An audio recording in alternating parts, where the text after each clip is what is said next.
Greetings children, welcome back to Mrs. Anusha's biology class. In last class, we learned the last chapter, that is the flower lesson, and we have studied about the structure of a flower in detail, and you learned the function of each and every part of a flower. In this chapter, chapter number 5, you are going to learn pollination and fertilization in detail. These two processes, pollination and fertilization, are two major processes occur in any flower. Why do we call these processes as a very important process or major process? The main reason is these two processes are very important for any plant to produce its fruit. Fruits are the structure which lead a plant to the next generation. Inside the fruits we could see the seed, and seed has the young plant in it. While seed grows, the young plant will be produced. So as you can guess, seeds or the fruit formation is a very important process or a very important stage in any plant's life, and pollination and fertilization are the two major processes which are responsible for fruit formation. Okay, so two major processes responsible for fruit formation in flowering plant are pollination and fertilization. We are going to learn in detail about pollination and fertilization in this lesson. So first we need to know what is pollination. What is pollination?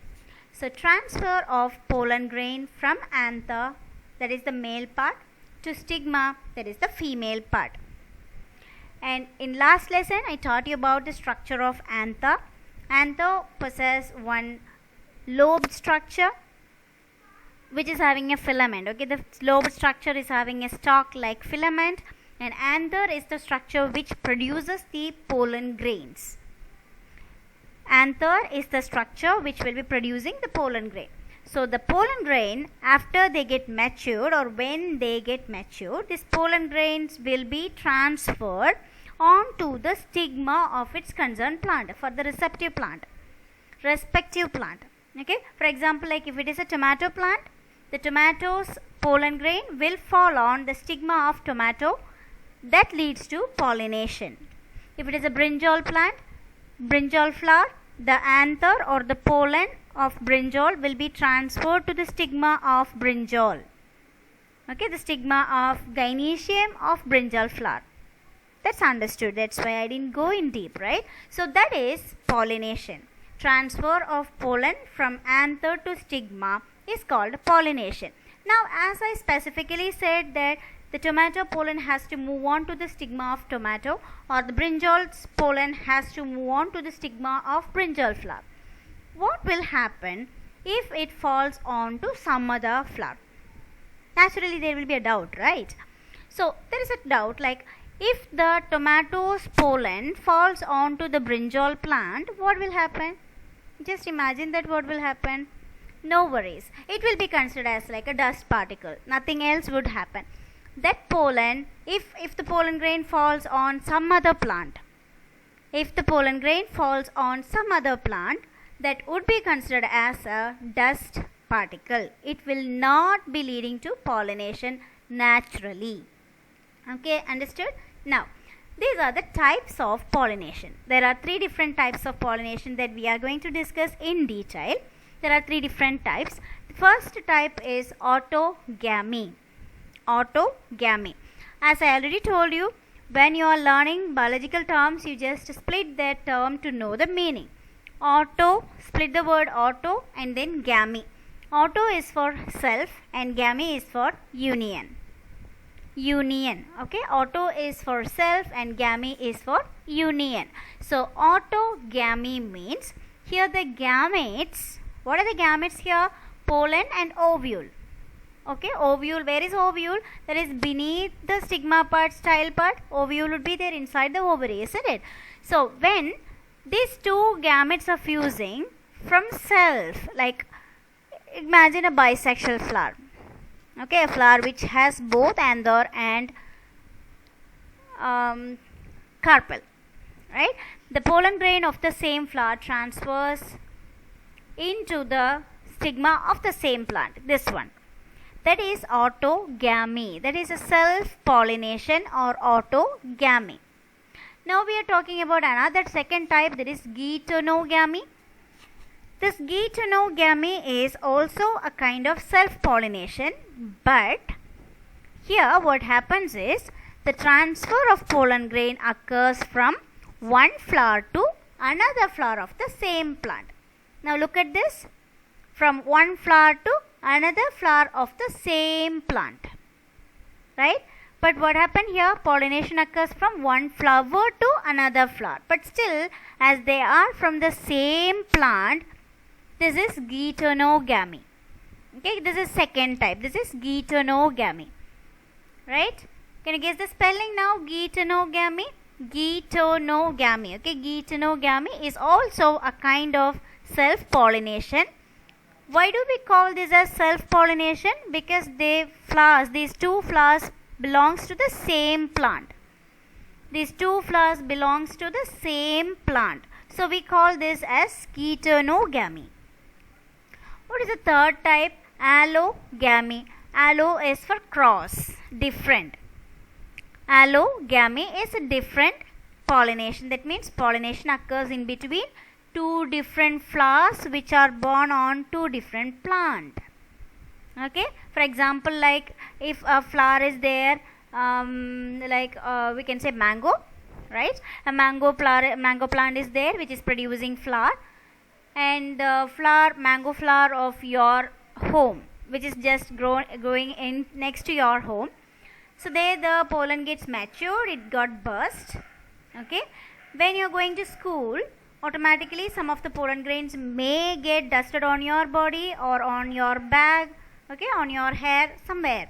You are taking some of the pollen grains, and while you go to school, in school, if there is a mango tree which is having female flowers which are completely having the stigmas ready to receive, then this pollen grains will get dusted onto it by air current, by wind current. This pollen grains may get dusted onto the stigma of our school.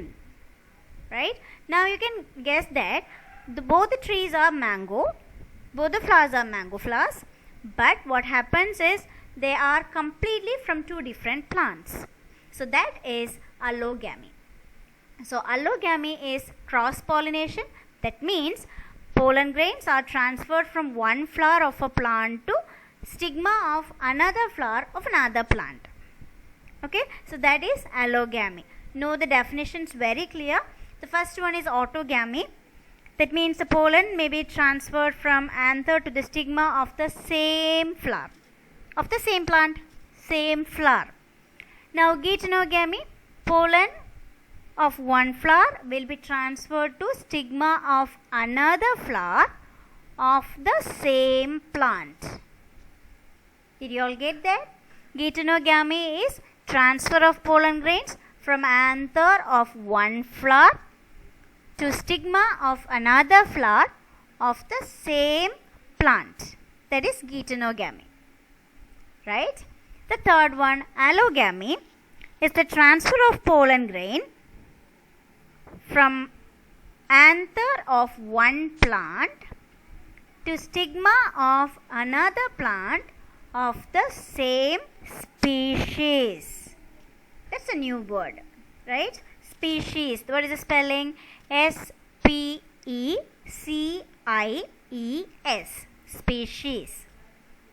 Okay. Species means nothing but the type, variety, kind. Okay. That is what species. Got that three definitions? Did you all get the definitions clear now? Now, these are the definitions. I can do a pass and copy the definitions very clear. Autogamy is transfer of pollen from anther to stigma of the same flower. Geitonogamy is transfer of pollen of one flower to stigma of another flower of the same plant. That is geitonogamy. Allogamy is transfer of pollen from one flower to stigma of another flower of another plant of the same species. Okay, these are the three definitions you need to learn. Now we are going to learn what is pollination and the types of pollination in detail. Now you know the definition for pollination, right? What is pollination? The definition for pollination: transfer of pollen grain from anther to stigma, that is the female receptive part, that is pollination. Just the transfer. And it's having some subtypes: autogamy, that is self-pollination; geitonogamy, this is also genetically self-pollination. This is because they both possess same gene as they belong to same plant. So these two are a kind of self-pollination, and this is cross-pollination. Now we are going to learn self-pollination in detail. So what is self-pollination? When pollination occurs in same flower, that is self-pollination, and that can be autogamy, that can happen in bisexual flower. Remember that bisexual flower means a flower which has to have both the androecium and gynoecium. Then we call that as bisexual flower. So in bisexual flower, it's easy, they can go with autogamy. Autogamy can happen only in bisexual flowers, right? And in case of geitonogamy, they can happen in unisexual flowers. There may be a question, will geitonogamy occurs in bisexual flower? Yes, there is a chance. There is a chance. Okay. Geitonogamy can occur in both bisexual and unisexual flower, but autogamy, compulsorily autogamy will occur only in bisexual flowers. So these are the two different kind of self-pollination. Here the first one, that is autogamy, and this is geitonogamy. What is given here? For autogamy, it occurs within the same flower. Pollen from the anther is transferred to stigma of the same flower. Now this is geitonogamy. It occurs between two flowers of the same plant. Pollen grain from anther of one flower is transferred to stigma of another flower in the same plant. Right? Now we are going to learn the advantages of self-pollination. What are the benefits of self-pollination? Now for self-pollination, it's very easy method because self-pollination occurs within the plant, right? So the transfer of pollen happen within the flower. So it's comparatively very easy process, and this can occur very common. So this is the most commonly occurring one and very easy process too. And because of self-pollination, parental characters are indefinitely preserved. Parental characters can be preserved in a very proper way. What are all the qualities found in a parental plant? That can happen in the next generation too, because there is no much gene change. Okay, the gene is not going to change because there is no new combination, because they both are from the same plant. So there is no new combination of genes. So the parental characters can completely be preserved in the next generation. At maximum, it's not completely, but maximum can be preserved in the same next generation, as the same in the next generation. The next one, small quantity of pollen itself is sufficient. As the pollination happen within the flower, within the same flower or within the plant, only limited amount of pollen grain itself is sufficient. It's enough. There is no need of too much pollen has to be produced. That's even if it is little amount, that would be sufficient. And the next one, the flowers don't want to be very showy. This you have to remember, that what you have studied for the function of corolla. Function of corolla, mainly the corolla is too much decorative or too much attractive to attract the insects or pollinating agents. Remember that corolla is too much attractive, that is mainly to attract other agents, like it can attract some insects, it can attract some animals towards the flower, so that pollination can easily be occurring there. But think about the flowers which do self-pollination, they don't want any other agents to attract them. Okay, any other agents to be attracted by them. So they don't want to be showy, they don't want to be so much of attractive. So these are the four major advantages of self-pollination, or advantages of flowers which do self-pollination, advantages or adaptations that we could see in flowers which do self-pollination. Right? So what are the 4 points? It's easy and most likely to occur kind of pollination, and because of self-pollination, parental characters are indefinitely preserved. and a small quantity of pollen itself is sufficient for self-pollination. And to carry over self-pollination, the flowers don't want to be showy, or they don't want to be too much of attractive, right? And the next word we are going to learn is the disadvantages of self-pollination. As you have studied the positive side, the negative side also you need to know. So what are the disadvantages? So the first major disadvantage is it leads to loss of vigor and vitality. Here you need to think about the gene level. Okay, what is this vigor and vitality? Is their ability to withstand the change in atmosphere, right? So imagine that there is an animal which is living in one particular area, maybe an animal or maybe a human, subjected to one same common kind of atmosphere. Like a person is every day in the morning, he is waking up regularly, he is doing some work as like a machine he is working on, and every day night he will be doing the same, like he will be eating something and he will be sleeping. So how could the life be after some years, after some generation? If the same thing happens generation after generation, maybe the other skills of the particular race of human will also get deteriorate. Okay, so if a particular organism is doing same sort of thing for a long time, prolonged time, their vigor means their ability to be a strong one, or their real potential will go very less. Okay, they will not be struggling to live in that particular environment. Actually, an organism has to do something to fit into that environment. An organism has to be a struggling one. It has to work. It has to do some real work to live in that particular environment, or else that organism will go useless. So that is what mentioned here. If that particular plant is doing self-pollination for a longer generation, there is no new change in the gene. As the gene is the same one, the plant may lose its vigor, its potential ability may get lost, and its vitality means that ability to survive, the real inner ability to survive will also get lost, right? And the next important point, poor quality of seeds and weak offspring. That's the same thing. Poor quality of seeds, because the quality of seeds will go low as they are not changing. They have to do a little bit change to make it suitable in that environment. You can understand that from day 1 to day 2 there will be a loss of water in the environment. So the plant has to do something to live in that less water condition. If a plant is not doing any change in gene level, the quality of the plant will go low, right? So the poor quality of seeds will be produced if the plant is continuously doing self-pollination for a longer generation time. And next, the offspring. Because of this low quality seeds, the offspring means young one. Young one will become weaker. Okay. And the next one, new varieties can't be obtained. This is what I am trying to say from beginning. New varieties can't be obtained. New varieties means if there is any change, if there is a little bit of change, like this environment sustainability or this environment resistance is increasing in a plant, that plant may be emerging into an upgraded version. As you can understand that better, a plant will be upgrading itself. Okay, it will be updating itself.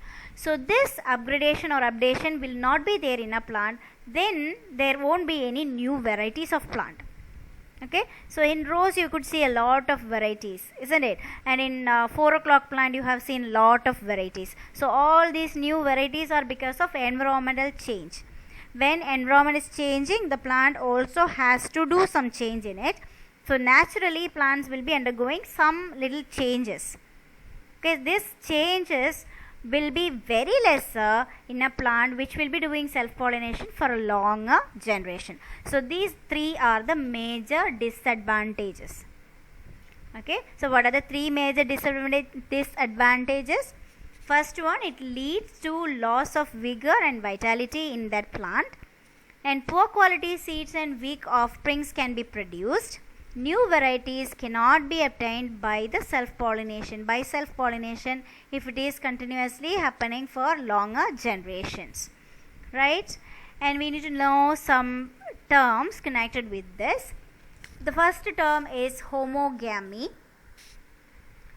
Children, I guess these terms may not be there in your book, but you need to know. It may there or may not be there. So you have to take a note of all these terms. So the first term is homogamy. Homo is for same, gamy is for union. So homogamy means it's a kind of adaptation to support self-pollination happen in a flower. So the male and female sex part of a flower, that means the androecium and gynoecium of one single flower, will get mature at the same time. Then it is termed as homogamy. Okay, it's a kind of adaptation to support self-pollination. You will learn that in detail again. So homogamy is adaptation to support self-pollination in male and female sex parts of a flower mature at the same time. Best known example for this is wheat and rice. The next term, cleistogamous flowers. Cleistogamy or cleistogamous flowers. That means these flowers will never open. Okay, generally I'll tell you, these flowers will generally be present at the underground. Near the ground or just beneath the ground, these flowers would be there. So even if we see that, it won't be looks like a flower. It would be looking like one brownish bud like structure. They don't have the colorful corolla and all. These cleistogamous flowers will not be opening. It will never open. So they will be like one closed bud or closed bulb like thing. So inside that they will be having this androecium and gynoecium. So naturally, as they are not opening, this androecium, when they get mature, the pollen will get dumped onto the stigma of the same flower. So compulsorily they need to do the self-pollination method, right? So you can see this in Commelina and balsam plant. Commelina is a very common plant. I will show you that Commelina picture. This is a very common plant, right? This is used as a leaf vegetable also, Commelina plant. Okay, so this is Commelina plant. And balsam, you know balsam also, right? Balsam is a very common plant in our place, balsam, right? So this, and those who don't know balsam, please go to the lesson, the flowers lesson. I have given picture of balsam there. And the next one is chasmogamous flower. Chasmogamy is a term that you need to know, that chasmogamy is the normal bisexual flower. Like you can see this hibiscus flower, you can see the rose flower, you can see jasmine. So what are all the normal bisexual or unisexual flowers that we could see in plants naturally? So they are chasmogamous flowers. Okay, so there are three different terms. For this particular content you have to learn these three different terms: homogamy, cleistogamy and chasmogamy. Okay, so today we have completed this self-pollination completely. So I taught you about the definition of pollination, and I asked you to learn the three different terms, that is autogamy, geitonogamy and allogamy, the definitions, and then what is self-pollination and about self-pollination, and then advantages and disadvantages of self-pollination, and then three more terms. So I need you to learn all these things, and kids, you need to send the homework. Like you have to take notes of whatever you are learning and send the notes to the WhatsApp number of your teachers. If you belongs to 9A, you have to send the notes to me. If you're in 9B, you have to send the notes to Miss Vanitha. Get the number from your class teachers or from your previous year teacher. If the class teachers are new, you just get from the teachers those who know, those whom you know, and you can send the notes through WhatsApp to us. So you have to send the notes to us within 5 o'clock of the same day. So that's your homework. Get that things done and send the notes to us. So that's your homework, and prepare well for your next cycle test, which will be of this portion. Okay kids, thank you. Stay safe at home and complete your homework on time. Thank you kids.